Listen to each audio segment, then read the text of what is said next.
ખાઈ જવાનું હોય કાચું પાકું ચાઇનામાં એવડું જ ખાય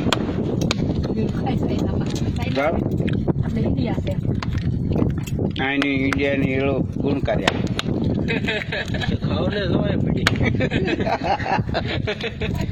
વિટામિન આવે ભરપૂર સમજણ તમને હમણાં ઓલો કોરોના કઈ ગયો છે આવે એટલે સારું થઈ જાય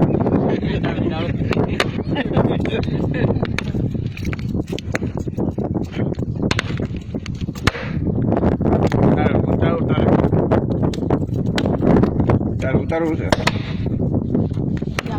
મળી ગયો દાદા બાર મૂકી દેવાય હા એ તો વાંધો